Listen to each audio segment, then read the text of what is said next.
A very good afternoon to you. Oh, I must welcome you to De Smet. I'm Mrs. Ingalls, Caroline. All of my friends call me Caroline.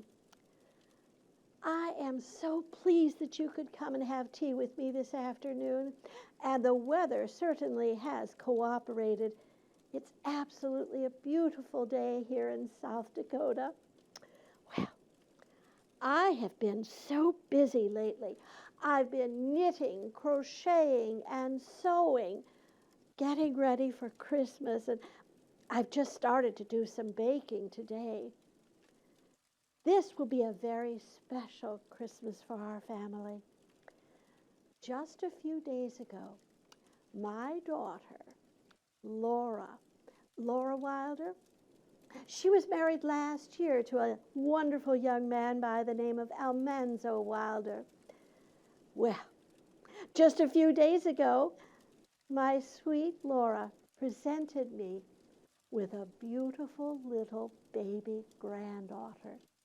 They've named her Rose, which is such a perfect name for that beautiful little girl. So this indeed will be a very special Christmas for the Ingalls family. Why, just this morning, Mrs. Jarsma was here. Her family came from Bohemia several years ago, and they have a farm, maybe about 5 miles from here. But her husband is a blacksmith, and that's really where he makes his money, is being a blacksmith. Well, Mrs. Jarsma brought to me today some beautiful little cookies that she's made. They're gingerbread men, these adorable tiny little gingerbread men, and I was planning on kind of using them as a decoration. They're so beautiful, I really hate to eat them. But Mrs. Jarsma was telling me all about the wonderful traditions that her family brought with them from Bohemia. And I have learned so much about all of the people who have come to settle around De Smet here in South Dakota.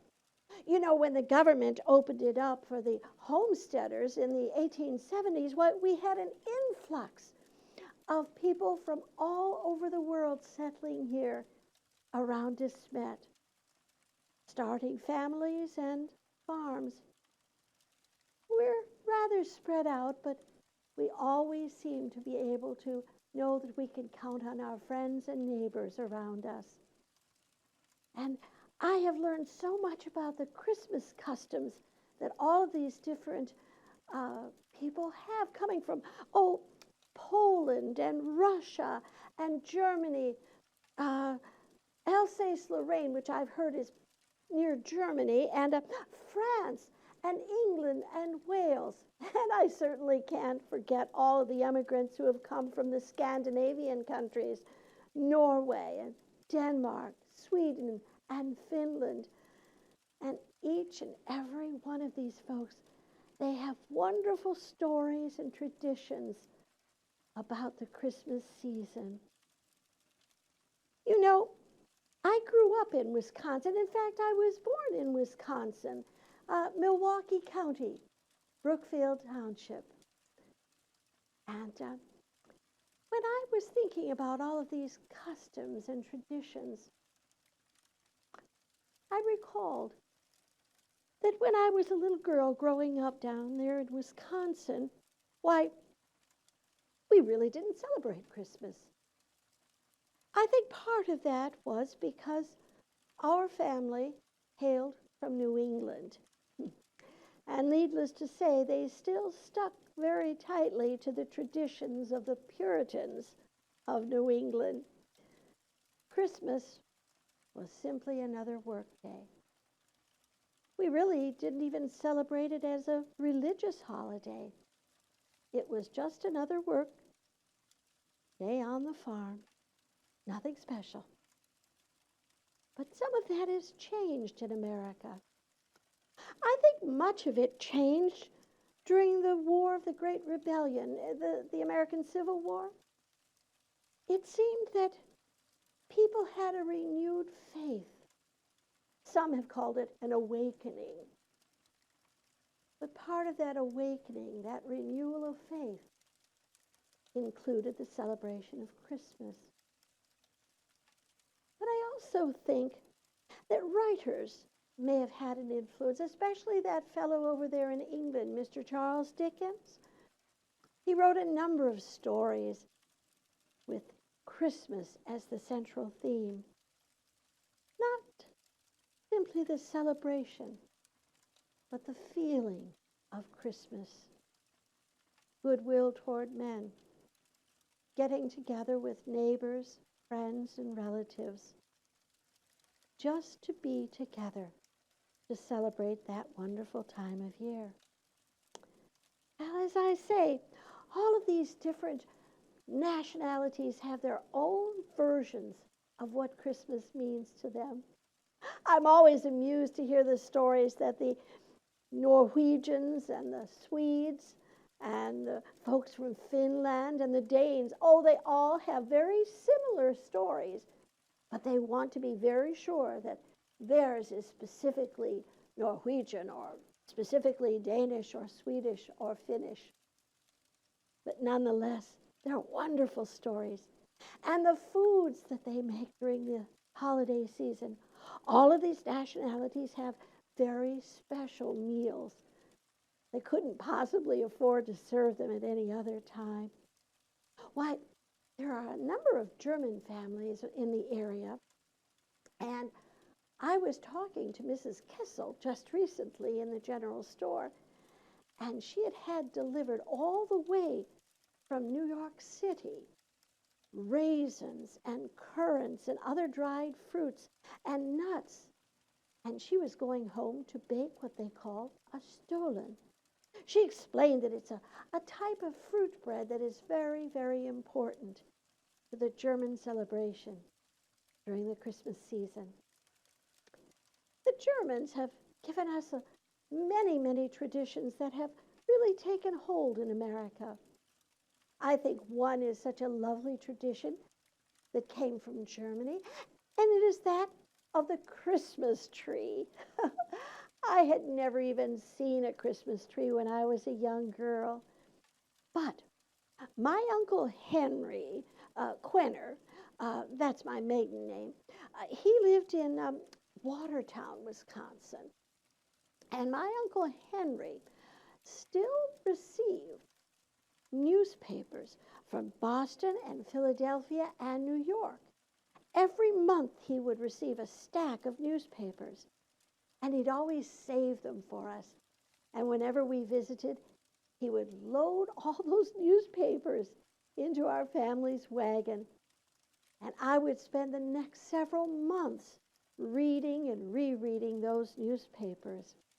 And I learned so much about cities I had never seen in my life. And I remember reading about all of the lavish parties that some ladies were giving for the Christmas season in New York, and Philadelphia, Baltimore. All the magnificent decorations. And one particular decoration, you might say it was the centerpiece of all of the other Christmas decorations, was the Christmas tree. It was usually a beautiful little fir or a spruce, perhaps. And they described in the newspapers how this beautiful little tree was set upon a table right in the center of the best room in the house, the parlor. And it would be decorated with candies and little dried fruits and little gifts for the children. It was a beautiful sight. But then it was also decorated with tiny candles. And as dusk came, the candles would be lit, the doors to the parlor would be opened, and the children would rush in on Christmas Eve. See that beautiful sight in the center of the room, anxious to partake in the presents and the candies and cookies that hung on that beautiful little tree. I also recall reading in those newspapers that the Queen of England, Queen Victoria is her name, why, She's had a Christmas tree in one of her castles or palaces every Christmas since she married Prince Albert. Well, poor Prince Albert passed away a few years ago in the 1860s, I believe it was. And, well, the Queen still has that tradition of putting up a Christmas tree in her home to celebrate the season. Well, I don't think we've got too many trees up here in the prairie of South Dakota. And that's proven a little difficult for our German neighbors and other neighbors who might enjoy having a Christmas tree in their house. Oh, I forgot to tell you, we now have a Roman Catholic church here in De Smet. And so many of the different nationalities from Austria and Hungary and some from Russia, some from Germany, all attend the Catholic Church. The priest comes twice a month to do a service there. Well, Mr. Jarsma, he's been put in charge of the church and is pretty much of an, I suppose you'd call a deacon or an abbot. Well, he looks after the church when the priest isn't there. Well, Mr. Jarsma received permission from the priest to have a Christmas tree erected in the church on Christmas Eve. And Mr. Jarsma had this tradition when he was just a child growing up in Germany and Bohemia. Well, Mr. Jarsma said that the tradition was that the tree would be decorated with gloves and mittens.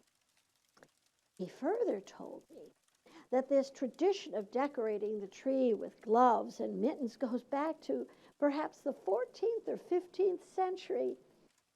The gloves and mittens were placed there by suitors of the lovely ladies. And if the lovely lady chose a particular pair of gloves or a particular set of mittens, that was pretty assured that she was smitten with the gift giver, the young man. Well, Mr. Jarsma thought that was a wonderful idea. But it wouldn't be the young ladies who would be receiving those gloves and mittens.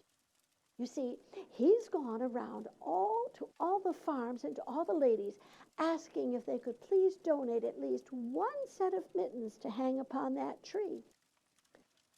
A wonderful idea, except Mr. Jarsma didn't have a tree. Well, he's a very creative person. And as I told you earlier, he is a blacksmith. He is a blacksmith. Well, Mr. Jarsma decided that what he would do was that he would make his own tree. And so, here it is. See, Mr. Jarsma has created a little iron tree. And on each of the branches, I've begun to hang mittens that I've been crocheting and knitting all spring and summer. I planned on decorating it further with perhaps some cranberries and popcorn. But on Christmas Eve, the tree will be taken down to the Catholic Church. And then, after the service on Christmas Eve night, each child can go up and select a pair of mittens. And as the branches are emptied, the ladies are going to keep refilling them until every child has a pair of warm mittens for this coming winter. I thought that was a most spectacular idea, a special way to celebrate the Christmas season and to give a little warm gift to each child. Now, as I say, we have folks who have come from all over the world to live here in De Smet, South Dakota. And they tell me about those wonderful delicacies. Why, there is a Greek family that moved in, maybe a year or two ago. And they've started raising some sheep. Oh, not a lot, just enough to suit their purpose. They use the sheep for meat, and of course, wool is spun and used for clothing.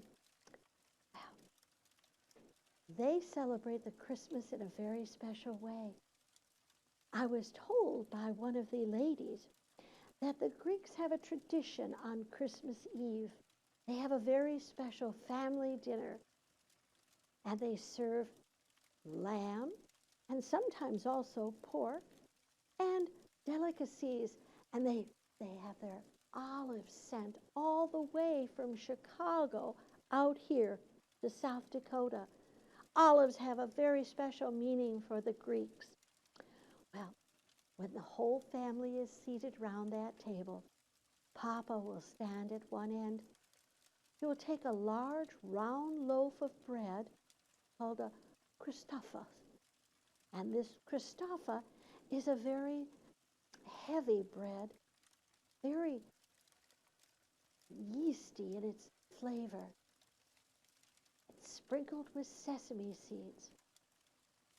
And Papa will break off a piece of this special bread, and then he will hand the loaf to the next person, and all the way around the table, each member of the family will take a piece of the bread. And then the Papa will say a special prayer, because this bread is a symbol to the Greek, a symbol of Christ and the Christ child, the reason for the celebration of Christmas. And they will sip some wine with the bread in remembrance of the Christ child. But as I said, I am absolutely fascinated by the wonderful little stories that some of our Swedish and Danish and Norwegian and Finnish neighbors have told me. Now, in, I believe it is Sweden and in Norway, there is a belief that there's a little elf who lives in the house all year long. He'll live in the darkest, furthest corner of the house. And this little elf is rather mischievous. He's responsible for things that might break in the house, or perhaps a cup is broken, or a favorite shaving mug of Papa falls off the shelf. I'm sure there are many Scandinavian children who use the excuse the elf did it when they were the ones who were really responsible for that broken shaving mug. But during the Christmas season, this little mysterious elf, he changes his stripes a bit. He isn't quite so naughty and mischievous. For during the Christmas season, he will often leave behind little gifts for the different family members to enjoy. Sort of a Saint Nicholas in disguise as a little Norwegian elf. And oh, the wonderful foods and traditions that the Scandinavian folks have. Why, their dinner at Christmas will often consist of boiled fish and special breads and special cookies with nuts and fruits. And they make a rice pudding to finish off the glorious meal. And within that pudding is placed one whole almond. The person who is lucky enough to find that one whole almond in their dish of rice pudding will have good luck for the rest of the new year. And then there are some other wonderful, wonderful traditions. Now, there is a French tradition. I believe we have only one French family in the area. I believe they came from the state of Louisiana, looking for a nice piece of land during the homestead time. Well, this French family, they have one peculiar custom, and that is to go out on New Year's Eve and Christmas Eve and make noise. They'll go from house to house in a village, and they'll be blowing horns and whistles and mooing like cows. And they'll bang drums. If drums can't be found, well, they can always find a nice heavy pot to make a noise. It's considered that they will be able to frighten away all of the bad spirits that have lurked during these dark days of winter. So many nationalities, so many countries have these wonderful traditions that go very far back in time. Why, the whole tradition of placing a beautiful evergreen wreath upon the door, right? That goes very far back in time, all the way back to the ancient Romans. And the ancient Romans would place a beautiful wreath upon the door in the winter, during that dark time of the winter solstice, to scare away the evil spirit and to bring good luck to the household. And the Romans, too, celebrated during this time of year. They celebrated the solstice, the midpoint of the year. And during that time, they, too, had special dinners. And their dinners always began with soup and always ended with a bowl of nuts. And so the next time you sit down to the dinner table, check to see if you have everything from soup to nuts in front of you. Oh, I so enjoy talking to our neighbors and learning about the countries they came from. Why, in Russia, it's a very, very important tradition that certain foods be eaten during the Christmas season. On Christmas Eve, after there is a Christmas service, the families will get together, gathering at one house, and they have a soup made out of red beets. And red beets are pretty easy to grow down here in South Dakota. Well, they make a very special soup, and it is called borscht. I've never tasted it, but this year I am hoping that Mrs. Wolenka, they're a Russian family, I was hoping that she might just invite me in for a taste on the day that she makes this borscht. It sounds very tasty. Each bowl is served with a healthy dollop of fresh, beautiful sour cream. And they make lovely breads, and special prayers are said at that time of year. And of course, I would be remiss if I don't talk about all the beautiful traditions some of our Welsh neighbors have. Their traditions go far back into Welsh history, when the religious belief was spirit, that everything around them had a spirit, the trees in the forest and the rocks and the streams. And the Welsh, the ancient Welsh, would go out and decorate trees during those cold, dark winter months, placing bright pieces of ribbon and shiny stones upon the trees to frighten off the wicked, dark days and the spirits that inhabit those times. Well, I think we will have a most wonderful Christmas season this year. And again, I'm anxious to see and hear and taste all the wonderful foods my neighbors will be making. I don't think my sweet Laura will be quite up to making her gingerbread. She's an absolute master at making gingerbread. But I'll do my very best to make a tasty gingerbread for our Christmas celebration. And gingerbread is really a very, very old type of food. Why, it goes back far into the reaches of medieval times in Europe. Originally, it was made with breadcrumbs. The breadcrumbs were mixed with honey and a little bit of salt and milk.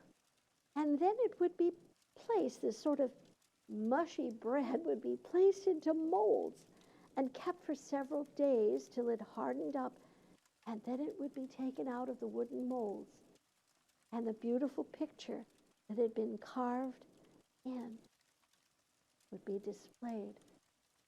That was the beginning of gingerbread. You see, the ginger that was added to that mix was something very new in Europe at the time. And so the people who enjoyed making the gingerbread would often learn along the way, as we all do when we're baking. Eventually, it would be made with flour and sugar and eggs and, of course, lots and lots of ginger. Some nationalities even add pepper to it, just to give it that special snap when you're eating that gingerbread with your hot cup of tea.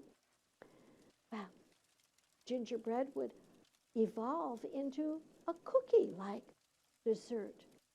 And again, in Germany, they would make little molds, little wooden molds that go back hundreds of years. And the gingerbread would be pushed into the mold and baked very slowly. And when it emerged, that sweet, wonderful smell of ginger would permeate the entire house. Well, the Germans would continue to modify and perfect those gingerbread recipes. They would make little cutters. I have a few of the little tin cutters for cookies. They would make little tin or copper cutters. And when the gingerbread was rolled out very thinly, they would cut the little images into the gingerbread. And then some very wealthy ladies in the royal family, you might say, in Austria and Hungary and Germany, why, they started making houses out of the gingerbread, baking large sheets of the gingerbread and carving out the walls of a castle or a chalet, all for the Christmas season. It was all put together with honey and a special mix of milk and sugar, and it would stick together on these walls, and they would make magnificent decorations. And I am told that still to this very day, there are prizes awarded in places like Vienna and Berlin as to the beautiful houses that a lady can create from gingerbread. Oh, the Christmas celebration. It almost makes me wish that when I was growing up, I had been able to celebrate that wonderful time. But again, it was my Puritan beginnings that resisted my family from celebrating this special time of year. But as I say, things have changed. War does that. And that American Civil War certainly changed the celebration of Christmas. I recall when my girls were all little, I still have Grace and my little sweet Carrie here with me. And of course, my darling Laura, she's married with a baby of her own. Mary is away at school in Iowa. My sweet Mary lost her vision a few years ago, but we've been able to send her to this special college for the blind, and she's so happy there. She's studying music. I don't think she'll be able to make it home for Christmas, but I will have 3 of my 4 daughters with me, and of course my new little baby granddaughter. Well, as I was saying, when did Christmas become so official? Well, the first state in the Union was that of Louisiana to declare that Christmas was a legal holiday. And of course, those states up in New England, I don't think they'll ever declare it as a legal holiday. And maybe someday The Congress would even say it is now an official holiday in the United States of America. But just to have the family near you, whether you're from a faraway place or you've lived here all your life, to have family near is the most important celebration during the Christmas season. And I sometimes long for the time when my children were all little and I could surprise them with little gifts. I still plan on surprising them all with some little gift. But my girls, too, have helped with knitting and crocheting mittens for this special tree. And we will have a wonderful Christmas season. I look back and I think about the origins of all these wonderful traditions. Some say that it was Mr. Martin Luther who decided that a tree, a fir tree, a pine tree, would be an appropriate decoration for Christmas.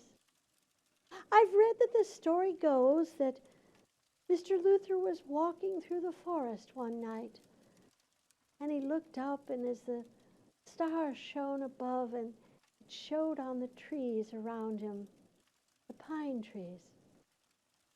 And he thought that perfect shape illustrated the story of the Trinity. Well, perhaps he was the one to initiate it, or perhaps it was the ancient Romans or the Druids or the Irish. I'm sure all contributed to the use of that beautiful object to celebrate the Christmas season. I recall reading to my daughters a book called Little Women by the author Louisa May Alcott. She's wrote several books, but I must say Little Women is my very, very favorite. And she relates a scene there in Little Women when Papa is going to be coming home from the war. And the girls are out looking for that special little tree to place in the parlor and to have it decorated upon their father's return. Oh, maybe it is some authors who give us that idea, that special celebration of Christmas. Perhaps Washington Irving, who wrote several essays and poems about the Christmas season. And of course, Charles Dickens, that fellow in England, he passed away just a few years ago. He wrote wonderful stories, and at the centerpiece of those stories was the celebration of Christmas. I think perhaps his most popular one was The Redemption of a Miser by the name of Ebenezer Scrooge. My daughters always enjoy me reading that wonderful story for them at the Christmas season. I hope to pass that on to my new little granddaughter, Rose.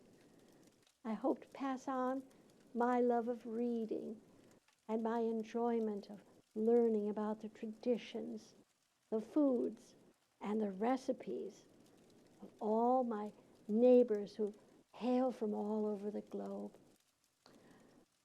I believe it was the English neighbor I have. And she and her husband have come here from Bristol, England. They're not much in farming. They're learning the hard way, and they've had some very hard years. But her sweet mother has sent her a packet of tea all the way from England, and I've enjoyed having a cup of it myself. It is the most divine tea I have ever tasted. My neighbor explained that it's quite expensive. In fact, the Queen of England herself enjoys a cup of tea from that very same brand. I feel quite regal in sipping my tea. Well, my dear friend has told me about some of the traditions that she recalled as a little girl. She told me that many generations ago in England, why, Christmas had been banned. No one was permitted to eat a mince pie or sing a Christmas carol. But then, as times changed, as they will, Christmas took on a very noisy and almost drunken sort of atmosphere. It was celebrated for 12 days. And each day there was a party or a dinner to be held. And there was drinking and dancing and rather ribald behavior, I'm assuming. But it was when Queen Victoria, this young girl, ascended to the throne in England, when it began to change. She made it into a family tradition. Oh, the 12 days of Christmas was still celebrated in England, and there at the end of the 12th night, there was a huge celebration and a bonfire. And from what my English neighbor has told me, that still exists to this day. Unfortunately, my poor neighbor said that there isn't enough wood to be had in all of South Dakota to make a true bonfire. So she said perhaps she'd just burn a few twigs symbolically to remember her wonderful life in England and to commemorate the tradition of the English Christmas. Oh, I was told by another one of our neighbors who had lived in the southern part of the United States for some time about the lavish parties that are given by some ladies in Louisiana and New Orleans and Atlanta. Oh, he said they're magnificent parties where the preparations goes on for days and days. And in Maryland, there is a lady who is known for her perfect cake. It's called a Lady Baltimore cake.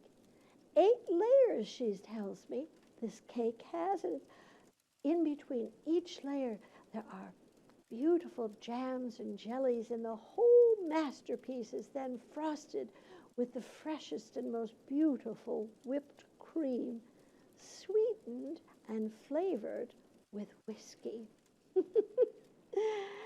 And the groaning board, as it is called in the South, a lavish buffet of foods, of shrimp and fish of every description that I certainly have never participated in. And oh, there's roast duck and sometimes even a roast swan. What a magnificent dinner that must be. Our dinner will be somewhat simpler in its nature.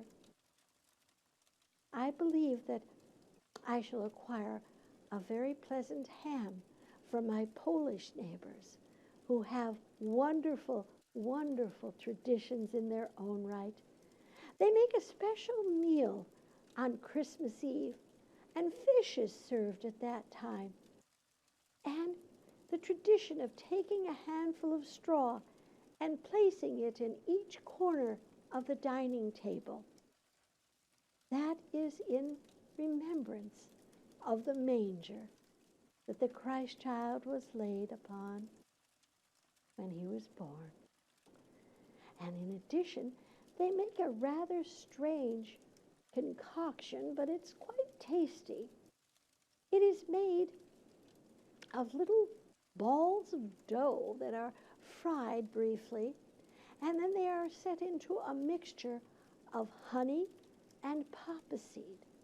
The mixture is then sealed up and kept about 3 or 5 days, and upon opening it on Christmas Eve, the little balls of dough have assumed a wonderful sweet taste and fragrance from the poppy seed.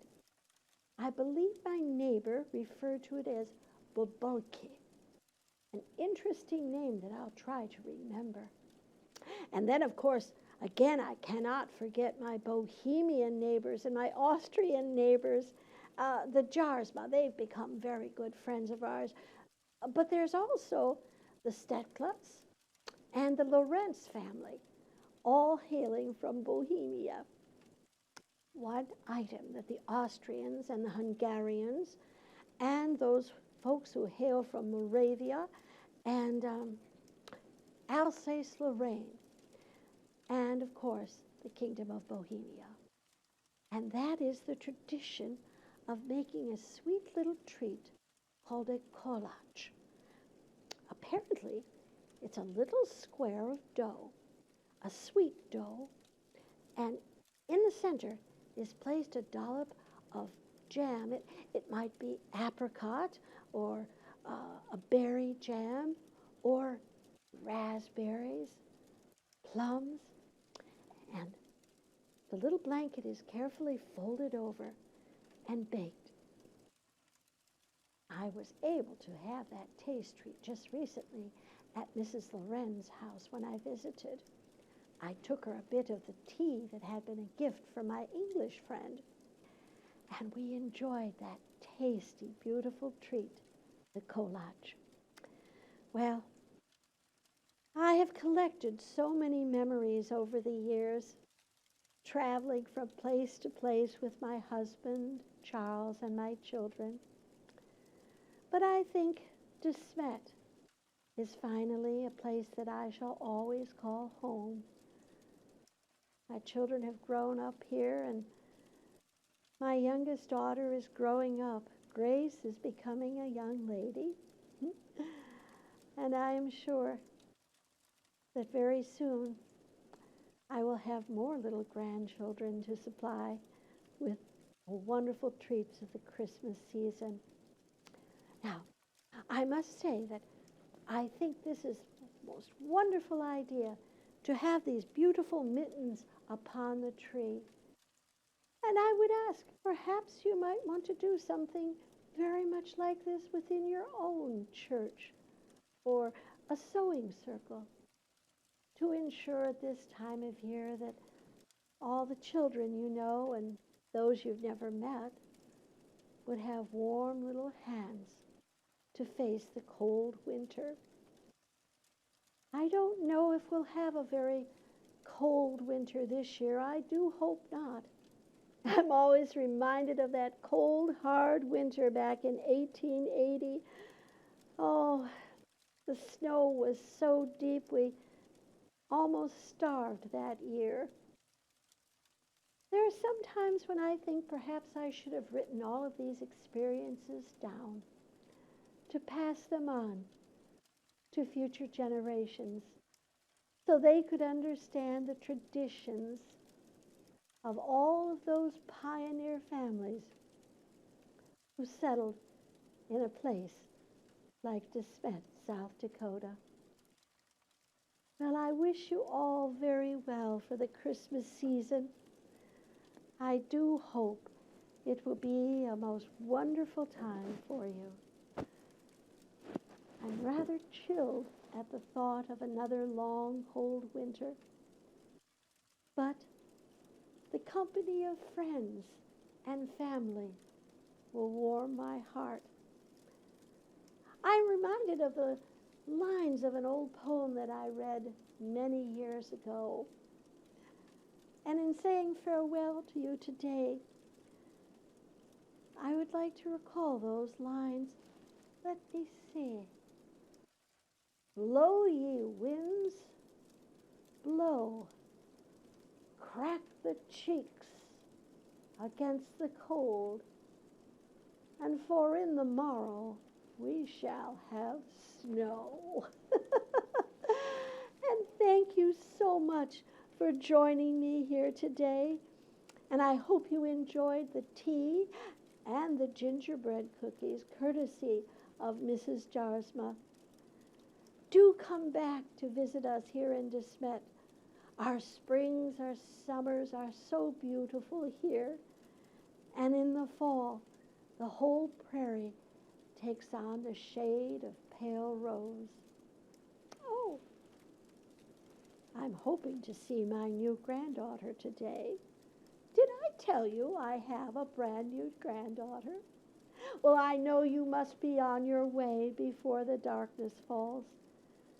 stay well, and remember all of the beautiful traditions and all of the wonderful foods of the season. But most of all, remember, it is a time of love, togetherness, and happiness. Farewell.